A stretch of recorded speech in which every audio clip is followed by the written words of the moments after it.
அவருக்கு 75வது பிறந்தநாள். 75வது பவள பிறந்தநாளுக்கான எங்கள் குலசாமி ரஜினிக்கு முதல்ல நாங்கள் இனிய பிறந்தநாள் வாழ்த்துக்கள் சொல்லிக்கிறோம்.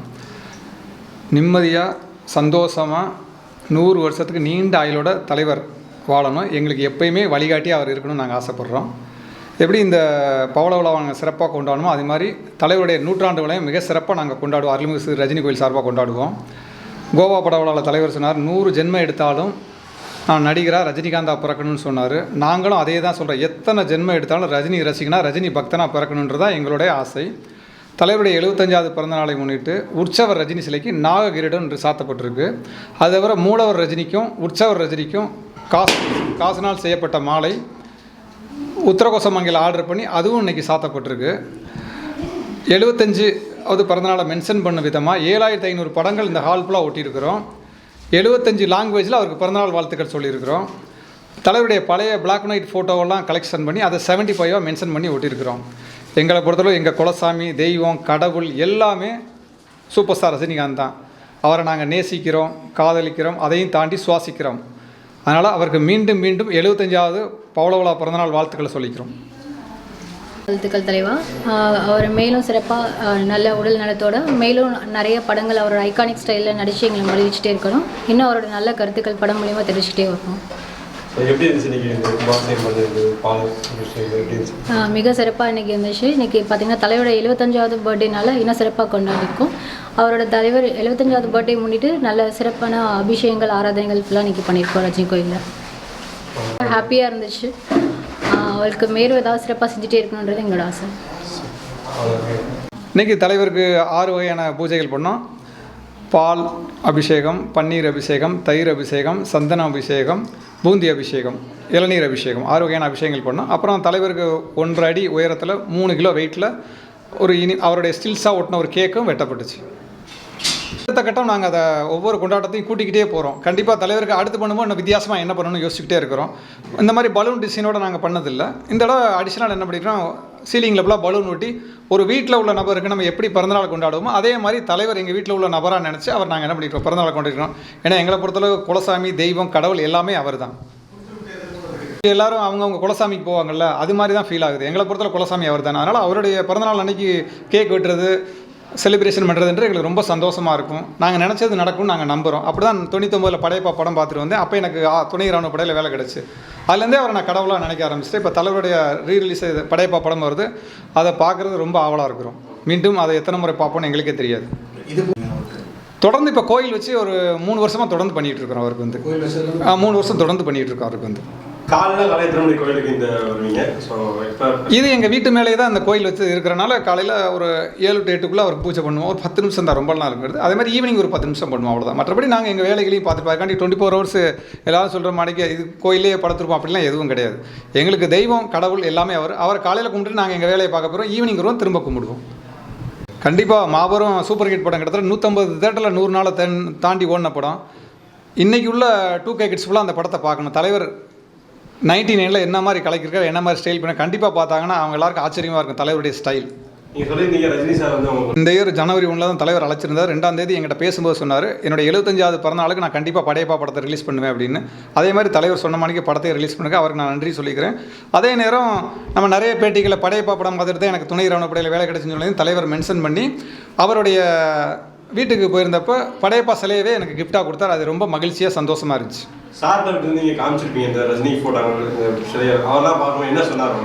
சில சம்மந்தமாக அப்படிலாம் இல்லை. தலைவர் உள்ளே போனவனே சொல்லிட்டாரு, கார்த்திக் எனக்கு எல்லாமே தெரியும், நான் பார்த்துட்டு இருக்கேன்னு சொல்லிட்டாரு. அதனால் அதில் நான் பெருசாக எதுவும் பேசிக்கல. நாங்கள் சொன்னது நாங்கள் உங்களை கடவுளாக நினைக்கிறோம், அதனால் கும்பிட்றோன்னா, அதனால் அவர் அதை ஒன்றும் சொல்லிக்கல. இல்லை, அதனால தான் அவர் ராகவேந்திரா ஃபோட்டோ, பாபாஜி ஃபோட்டோலாம் கொடுத்துருக்குறாரு.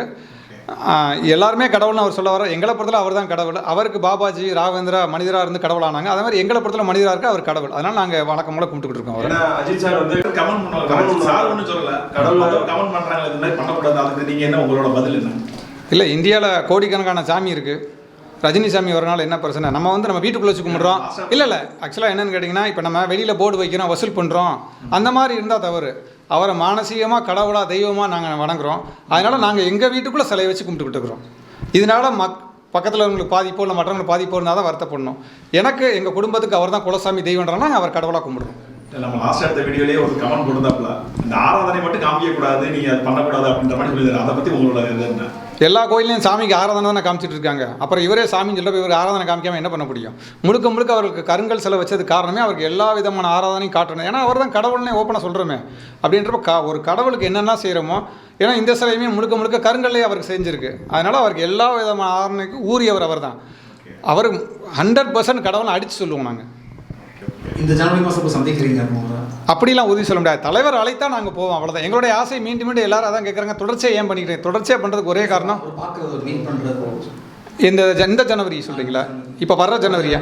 இல்லை, தலைவர் அழைத்தா போவோம், அவ்வளோதான். மற்றபடி நமக்கு அந்த அதிகாரம் இல்லை. தலைவர் பார்த்து சரி பார்க்கணும்னு நினச்சாருன்னா அவர் கூப்பிட்டாருன்னா அவர் காலில் விழுந்து ஆசீர்வாதம் வாங்கணுன்றது எங்கள் ஆசை தான். வருஷம் அவர் கூப்பிட்டா எங்களுக்கு சந்தோஷம் தான். அதை விட ஒரு பெரிய மகிழ்ச்சி இந்த உலகத்தில் வேறு எதுவுமே எங்களுக்கு கிடையாது. போன முறை சொல்லியிருந்தீங்க வருஷத்துக்கு மீட் பண்ணலாம். தலைவர் சொல்லியிருந்தாரு. பட் அவர் எவ்வளோ பிஸியாக இருப்பான்னு நமக்கு தெரியும். அந்த ஆப்ஷன் நம்ம உறுதி சொல்ல முடியாதுல்ல. அவர் நம்மளை நினைக்கிறாரா என்னன்றது தெரியாது. ஏன்னா தலைவருக்கு நான் மட்டும் ரசிகர்கள், கோடிக்கணக்கான ரசிகர் இருக்கான். அந்த கோடிக்கணக்கான ரசிகர்கள் நம்ம ஒரு ஆள், அவ்வளோ தானே. அதனால் தலைவர் அதை எப்படின்னு நம்ம சொல்ல முடியாது. அந்த மாதிரிலாம் யாரும் பண்ண முடியாது எனக்கு தெரிஞ்சு. அந்த மாதிரி இதெல்லாம் கிடையாது. இல்லை, அந்த மாதிரிலாம் அவர் மிகப்பெரிய சூப்பர் ஸ்டார். அவர்கிட்ட போய் ஃபோன் நம்பரை வாங்குறது, நம்ம மெசேஜ் பண்ணுறோம், அதெல்லாம் சாத்தியப்படுற விஷயமா? நமக்கு ஒரு 45 நிமிஷம் அவர் வாய்ப்பு கொடுத்து வீடை போல சுற்றி காமிச்சு நம்மகிட்ட பேசிட்டு இருக்கிறன்றதே நம்ம லைஃப்பில் நினச்சி பார்க்க முடியாத விஷயம். இதில் நமக்கு ட்ரெஸ் எல்லாம் எடுத்து கொடுத்துக்கிறோம் அப்படின்றப்ப அவரை நம்ம என்னென்னா அதிகமாக தொந்தரவு பண்ணக்கூடாது, அவ்வளோதான். அவர் கூப்பிட்டார், சந்தித்தோம், அவர்கிட்ட ஆசீர்வாதம் வாங்கிட்டோம். திரும்ப தலைவர் ஏதாவது தோணுச்சு கூப்பிட்டாருன்னா திரும்ப போனால் அவர் காலில் வந்து ஆசீர்வாதம், அவ்வளோதானே தவிர பர்சனலாக அவரை நம்ம என்ன பண்ண முடியாது. ஃபாலோ பண்ணுறதோ பின்னாடி போய் தொந்தரவு பண்ணுறோம், அந்த மாதிரி விஷயங்கள் நம்ம எப்பயுமே பண்ணுறது கிடையாது. சரி, படைப்பா வர்றப்போ உங்களுக்கு வேலை கிடைச்சுன்னு சொன்னீங்க. இப்போ படைப்பா ரிலீஸ் ஆகுது.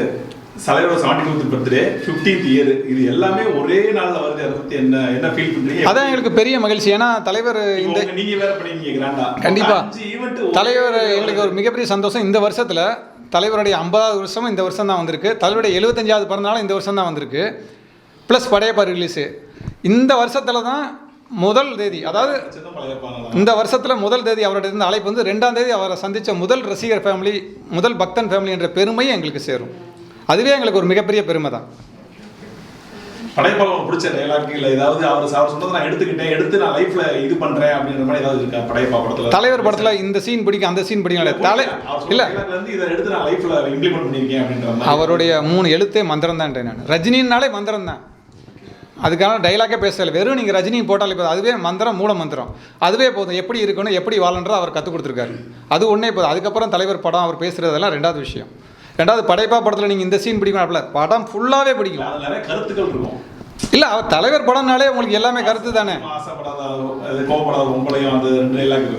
அதான் இல்லை, அவருடைய படம்னாலே கண்டிப்பாக சொல்லுவார்ல, கஷ்டப்படாமல் எதுவும் கிடைக்காது, கஷ்டப்படாமல் கிடைக்கிற எதுவும் நிலைக்காதுன்னு. ஒவ்வொரு விஷயமும் திருக்குறள் கூட கொஞ்சம் லென்த்தாக தெரியும். அவர் ஒரு லைனில் என்ன பண்ணிட்டு போயிடுவார், 1000 அர்த்தம் சொல்லிட்டு போயிடுவார். எங்களை பொறுத்தவரை திருவள்ளுவர், திருக்குறள், சாமி, கடவுள், தெய்வம் என்னென்ன சொல்லணுமோ எல்லாமே அவர் தானே. அவர் வாயிலேருந்து ஒரு வார்த்தை வந்தாலும் ரொம்ப கூர்ந்து கவனிச்சிட்டே இருப்போம். ஒவ்வொரு நாள் அவர் என்ன பேசுகிறாரு, என்ன பேட்டி கொடுக்குறாரு, என்ன செய்கிறாரு, அவருடைய ப்ரெசன்ட்டில் என்ன அவர் பண்ணுறாரோ அடுத்த நாள் அந்த ஃபோட்டோ நம்ம டேபிளுக்கு வந்துடும். அப்படி தான் மாற்றிக்கிட்டு இருக்கோம். இப்போ வரைக்கும் அதை செஞ்சுட்டு இருக்கோம், தொடர்ந்து பண்ணிக்கிட்டு இருக்கோம். நாங்கள் படையப்பா ரிலீஸ் பற்றி வீடியோவில் பேசியிருந்தார். அது படையப்பா ஆமாம், இல்லை ரொம்ப சந்தோஷம். படையப்பாட்டு வந்து அதோட சந்தோஷமான விஷயம் என்ன இருக்குது, தலைவர் தொடர்ந்து படம் நடிக்கணும், எங்களை சந்தோஷப்படுத்திக்கணுன்றதான் எங்களுடைய ஆசை. அவர் 100 வயசுக்கு மேலே வர இருக்கணும், தொடர்ந்து படம் நடிக்கணும். அவர் எத்தனை படம் எத்தனை வயசு வரை நடித்தாலும் அதை பார்க்கறதுக்கு நாங்கள் இருக்கிறோம், அவரை ரசிக்கிறோம். இது பண்ணீங்க நீங்கள் அவர் கூட சேர்ந்து பண்ணுறது எப்போது உங்களுக்கு ரஜினி ரசிகராக அன்பு ஆஃப் பண்ணிக்கோங்க. ஏன் 2000 இல்லை எப்போ இருந்துன்னு கேட்குறீங்களா? சாரு பிடிக்கும். அது 2007 நீங்கள் எப்போ இருந்து 2007 20 years சொல்லிட்டு நீங்கள் அந்த மாதிரி பண்ணால் அது கூட இது பண்ணி சப்போர்ட் பண்ண சொல்லி முடிச்சிருங்க. அவ்வளோதான். ஒரு 20 years எனக்கு ரொம்ப பிடிக்கும்.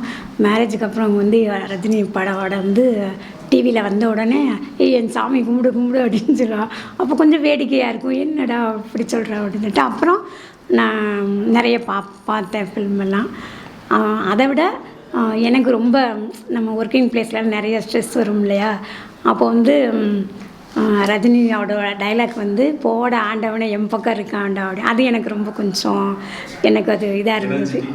அது அப்படி நினைக்கும் போது நம்மளோட எல்லா கவலையும் மறந்துட்ட மாதிரியும் அதை தாங்கிக்கிறோம், அதை ஃபேஸ் பண்ணுறவோட இது பவர் வந்துட்ட மாதிரி நான் ஃபீல் பண்ணுவேன்.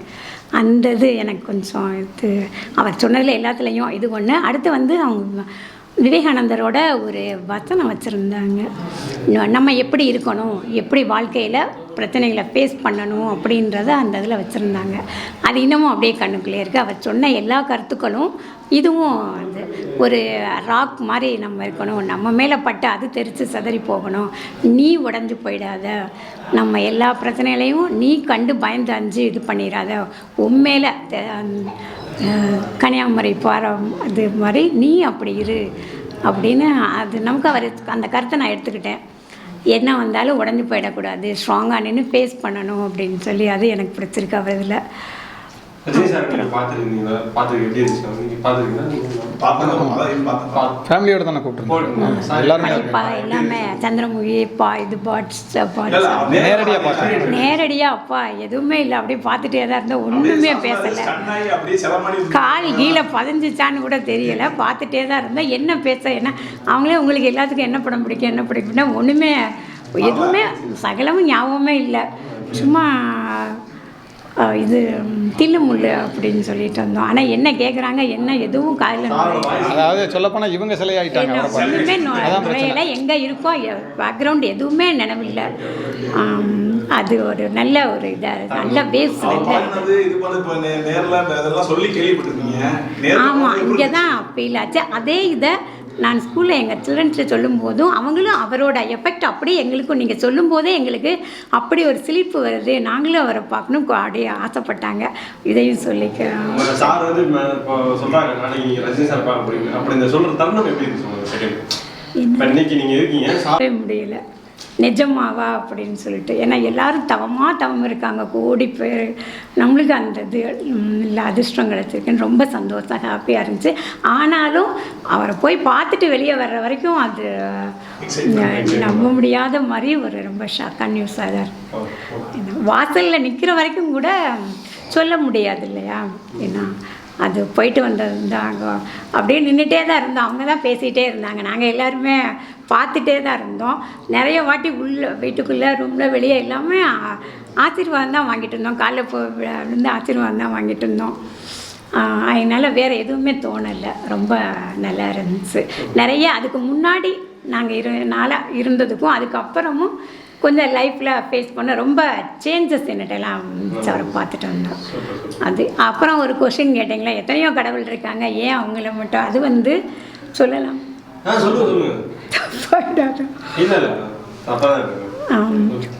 எத்தனையோ இடங்களுக்கு போகிறோம். ஆனால் ஒரு இடத்துக்கு போனது தான் நம்மளோட லைஃப் சேஞ்ச் ஆகுது இல்லை? அது மாதிரி தான் எத்தனையோ சின்ன வயசுலேருந்து எத்தனையோ சாமி கோயில் கூட்டிகிட்டு போயிருந்தாலும் அவரை பார்த்தது தான் அவங்களுக்கு காடாக தெரிஞ்சிருக்காங்க. அது மாதிரி தான் எங்களுக்கும் அவர் காடாக இதாக தெரியும். அதுதான் ஆத்மார்த்தமாக தெரிகிறாரு அவர் சாமியாக நினச்சோம். மற்ற நம்ம இதுபடி அபிஷேகம் ஆராதனை பூ இதெல்லாம் விருப்பப்பட்டு நம்ம தெரியும், இதெல்லாம் நம்மளுக்கு செய்யணும்.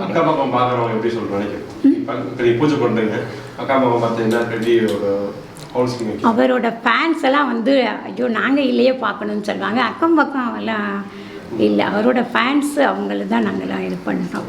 நாங்கள் பெரியப்பட்டு செய்கிறோம், மற்றதெல்லாம் தெரியும். சரி சார், க்ளோசிங்காக நீங்கள் பேசுகிறோம். நீ அடுத்து என்ன, இதுக்கு அடுத்து என்ன அப்டேட் பண்ண போகிற மாதிரி சொல்லி அவ்வளோதான். இதுக்கு அடுத்து என்ன பண்ண போகிறீங்க, இது என்ன நடக்கும்? இல்லை, இதுக்கு அடுத்து தொடர்ந்து எப்பயும் போல் அவருக்கு பூஜை நடந்துகிட்டே இருக்கும். அடுத்து நெக்ஸ்ட்டு பார்த்தீங்கன்னா அவருக்கு பொங்கல் வரனால பொங்கல் வைப்போம் கண்டிப்பாக. அதுவும் தொடர்ந்து 3 வருஷமாக அவருக்கு பொங்கல் வச்சு ஆமாம், இப்போ பிறந்தநாள் கொண்டாடிட்டோம். அடுத்து பொங்கல் அன்னைக்கு கண்டிப்பாக அவருக்கு பொங்கல் வச்சு கொண்டாடுவோம். அது ரெகுலராக 3வது வருஷமாக பண்ணிட்டு தான் இருக்கிறோம். ஒவ்வொரு நம்ம பண்டிகை வரும்போது அதுக்கு ரிலேட்டடாக உள்ள விஷயங்களை வச்சு தலைவரை நாங்கள் என்ன பண்ணுவோம், செலிப்ரேஷன் பண்ணி. ஏன்னா கோயிலுன்னு சொல்கிறப்ப அதுக்குரிய விஷயங்கள்லாம் பண்ணணும் இல்லையா? இப்போ சிவராத்திரி வந்தால் சிவராத்திரியும் செலிப்ரேஷன் கண்டிப்பாக பண்ணுவோம். அந்த மாதிரி என்னென்ன பண்டிகை வருதோ அதுக்கு ரிலேட்டடாக தலைவர் அதில் ரிலேட்டடாக இருக்குது. இப்போ உழைப்பாளியில் தலைவர் வந்து சிவன் வேஷம் போட்டுருக்காரு அப்படின்னா சிவராத்திரிக்கு அந்த பிக்சரை எடுத்து வச்சு என்ன பண்ணுவோன்னா அதை செலிப்ரேஷன் பண்ணுவோம். தொடர்ச்சியாக அவருடைய பண்டிகை சம்மந்தப்பட்ட எல்லாமே ரஜினி கோயிலில் இனிமேல் நடந்துக்கிட்டே தான் இருக்கும். இது அடுத்த வேறு ஏதாவது அப்டேட் கோயில் அடுத்து வேறு ஏதாவது புதுசாக பண்ணுற மாதிரி ஐடியா இருக்கா? அது நாங்களே யோசிச்சுட்டு இருக்கோம். ஏன்னா எங்களுக்கு தெரிஞ்ச கிட்டத்தட்ட எல்லாமே பண்ணிட்டு இல்லை, கிட்டத்தட்ட ஒரு கோயிலில் போய் நீங்கள் பார்த்தீங்கன்னா என்னென்ன இருக்குமோ அது எல்லாமே இந்த கோயில் என்ன ஆயிடுச்சு, இப்போ வந்துருச்சு. இனி என்ன இருக்குன்றதை புதுசாக 4 கோயில் போய் தேடி பார்த்தா நான் செய்ய முடியும். அந்த அளவுக்கு இப்போ யோசிச்சுட்டு இருக்கோம். இன்னும் என்ன பண்ணலாம், இன்னும் என்ன பெஸ்ட்டாக அப்படின்னு யோசிச்சு. ஆனால் அப்டேட் நடந்துக்கிட்டே தான் இருக்கும், கண்டிப்பாக சேஞ்சஸ் இருந்துகிட்டே இருக்கும். கண்டிப்பாக நீங்கள் அடுத்தடுத்த ப்ரோக்ராம் வாங்க, உங்களுக்கே தெரியும். மீண்டும் எங்கள் குலசாமி ரஜினிக்கு இனிய பிறந்தநாள் வாழ்த்துக்கள். நன்றி தலைவா. ஹாப்பி பர்த்டே தலைவா. இனிய பிறந்த நாள் இனிய பிறந்தநாள் வாழ்த்துக்கள் தலைவா. ஹாப்பி பர்த்டே தலைவா.